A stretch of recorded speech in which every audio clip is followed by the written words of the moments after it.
Chapter 18. The Journey South. Reyes had never really known exactly how far it was from the castle to the outskirts of the city of Lamington. He only knew that on horseback, travelling at little more than a gentle walk, it would take slightly more than 3 hours. Although to be fair, it felt a lot longer when you rode at night and could hardly see a thing. Gaggara led the way. She flew overhead and scouted out the road before the others got to it. If the road was clear, as it inevitably was, she would usually take a perch in one of the trees lining the sides of the road and wait for the other two to catch her up. Orso and Reyes walked together. Orso held that huge double-handed war axe in his one good hand, ready to fight at the drop of a hat. He said a walking pace that a human or an elf would have trouble keeping up with, let alone a harpy like Reyes. Reyes did his best, but the pace was just too much for him. He tried to break into a sprint a couple of times in order to close the gap, but this just took even more out of him, and after sprinting just twice, he no longer had anything left. Reyes began to fall behind. He felt as if he'd been on his feet ever since the sun had risen that morning.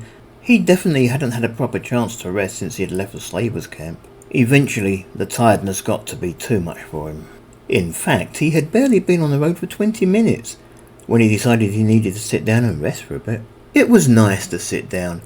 Yes, the grass that grew at the edge of the forest was cold and damp, but for lack of something to actually sit on, the grass would have to do, and the cold did help a little to soothe his tiredness. "Are you all right?" Orso was shouting from up the road. It seemed that Orso had realised that Reyes was no longer following him. "My feet are too tired," Reyes called back. "I need to rest." Orso indicated by placing his one hand behind his ear that he hadn't heard what Reyes had shouted. Then he began to head back along the road towards the exhausted harpy. Reyes turned his attention back to his legs and feet for a moment. He couldn't take another step unless he rested. He could ease the tiredness with the use of a little magic, but did he dare? Magic of that sort had the habit of rebounding once a spell ran out. It might ease his tiredness in the short term, but he would feel it later. "Are you all right?" Orso repeated. He had walked all the way back and was now standing next to Reyes. "My feet aren't made for walking," Reyes explained. "I needed to rest." "I see," the Minotaur commented, understanding, and then he handed Reyes his axe. Reyes took the axe without thinking, and then he looked at it unsure what he was supposed to do with it. "I don't know how to—" "I'm not giving it to you," Orso told him. "Just hold it for me for a while." "Oh," Reyes replied, a little confused. "Okay." The Minotaur turned his back on Reyes, and then he crouched as low as those huge legs of his would allow. "Right, climb on my back and I'll carry you." "Oh, I see," Reyes said as understanding struck him.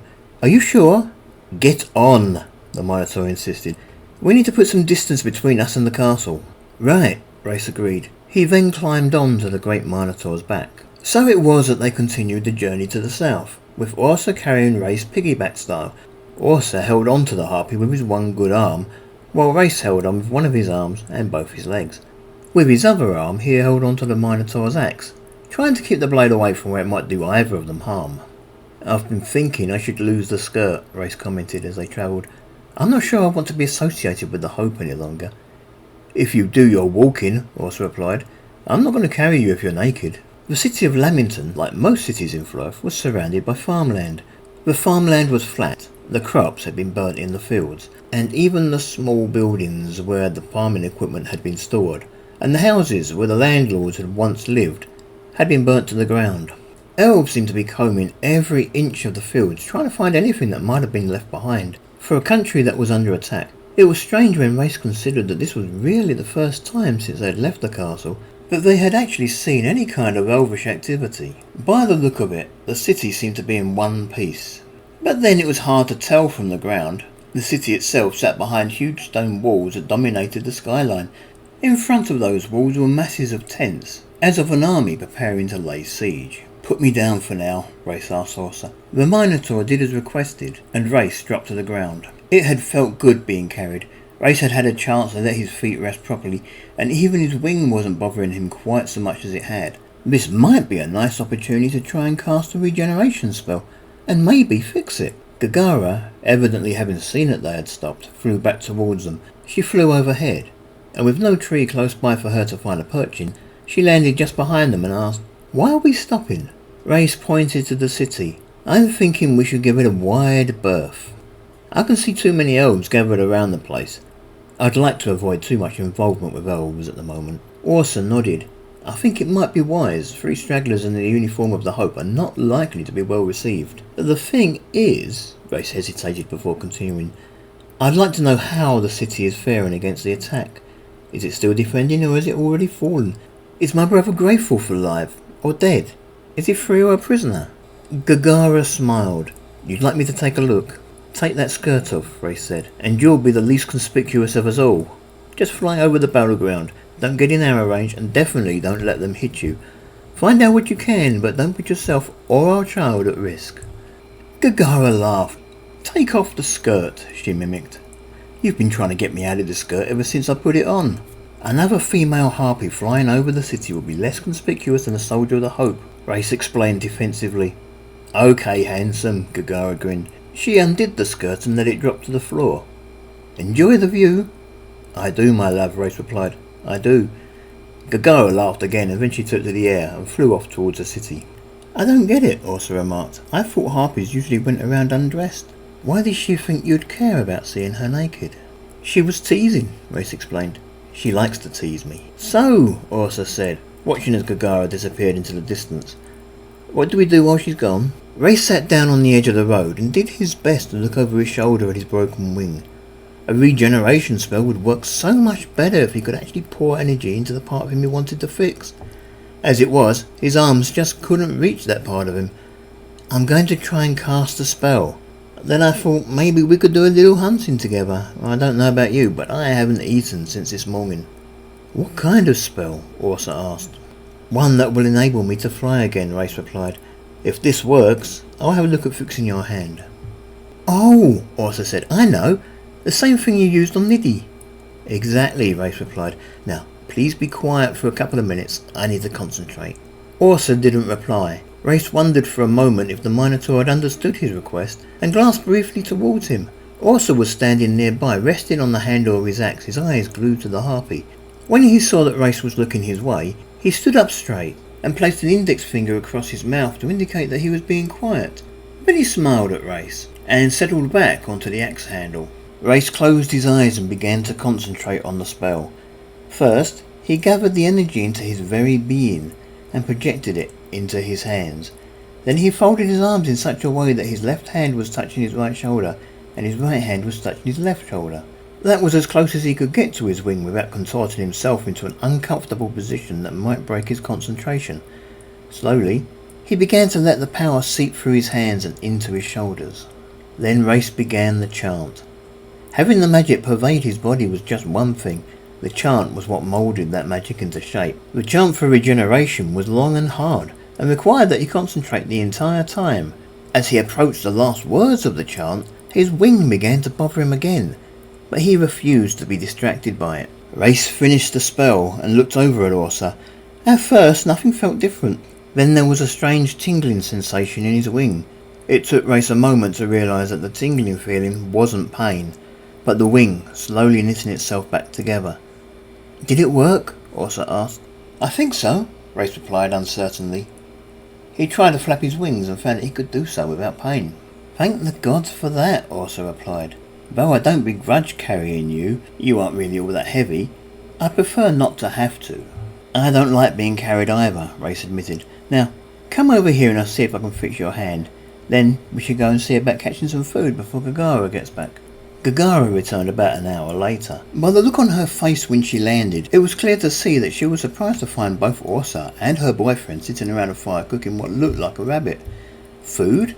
Gaggara said. We thought you'd like something to eat when you got back. So we went hunting, Reyes explained. Gaggara smiled and nodded, and then she seemed to notice that Orso had grown an extra hand. I see you've been busy while I was gone. She approached the fire and grabbed what she could of the meat. There wasn't a lot there for 3 of them, but what was there was better than nothing. Reyes flapped his wings to show her they were working now, and then he said, What can you tell me about the city? Gaggara shook her head. It's gone. By the look of it, it was burnt down several days ago. Sounds like the residents burnt it down themselves, Reyes commented. A lot of buildings are now a little more than thin layers of ash where they used to stand. Do you remember the condition of those buildings in that small village where the slavers were holding us? Gaggara asked. Reyes nodded. Well, it looked very like that, Gaggara said. She gulped down some of the rabbit hungrily.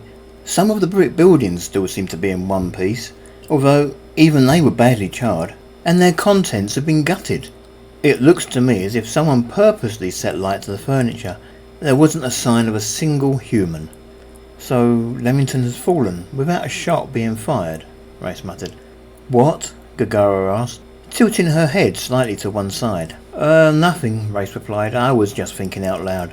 I assume that the streets of the city are filled with elves? They are, Gaggara replied. She took a little more meat from the makeshift spit that had been placed over the fire. Some regiments have even set up temporary headquarters in the city. Did you see the Emperor's man? Orso asked. No, Gaggara replied. There was no sign of him. He might just not have been where I looked. Reyes nodded, and then he said, It's more likely he's moved on. He'll probably be somewhere to the south of us with the majority of his army. I suppose we should get moving as well. I'll admit, though, now that my wing is working, I'm tempted to enter the city myself. Why? Orso said. I thought we'd agreed to avoid the city. My brother had a nice collection of trophies he had taken from battle. Included amongst those trophies was a collection of harpy skirts. Your brother strips clothing from the dead? Gaggara said, visibly horrified. Reyes glanced at Gaggara, but said nothing. He just shrugged his shoulders. Sometimes it was better not to get bogged down in the minutiae. I don't know. I only know he kept his collection in his house in Leamington, and I'd like to get out of this uniform. There seems little point, as I'll still be stuck in my uniform, Orso replied. However, if you want to lose the skirt, why don't you just drop it? It's not as if you harpies are averse to being naked. Yes, Gaggara said eagerly. Then I can enjoy your nakedness. But I thought you wanted me to remain clothed, Reyes said to Orso. That was when I was carrying you, Orso replied. Reyes laughed. I misunderstood. Okay, I guess we won't bother with the city. He undid the clasp on his skirt and let the thing drop to the ground. Gaggara stared at him. It was clear she was trying to make him uncomfortable, though how she could think that would work when she herself was naked and the two of them were an item was beyond him. Except, Orso suddenly suggested, there could be some clue there as to where the people went. Not a chance, Reyes replied. My brother would never be so careless. If he had left such a clue, the elves would have found it by now. So let's bypass the city and be on our way, Orso suggested. With lunch over, the two harpies took to the air. For Reyes, the feeling of being able to fly again was so good that he couldn't help himself. He chased after Gaggara, reached out and grabbed her left ankle, and then he began to fly away from her. This time Gaggara gave chase. It wasn't much of a chase really. Gaggara was faster in the air than Reyes, but she made a game of it, and instead of pouncing immediately, she let him think he was getting away before she slowly closed the gap.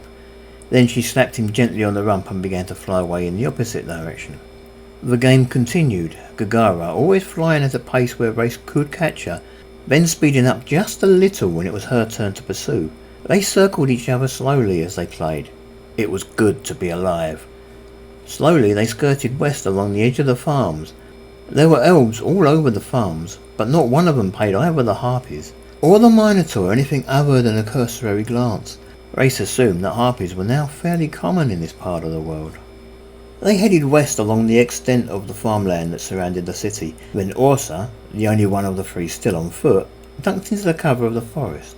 Gaggara and Reyes followed, but they flew over the forest and continued to circle each other for a while, like two birds fighting over a worm. Eventually, their game came to an end.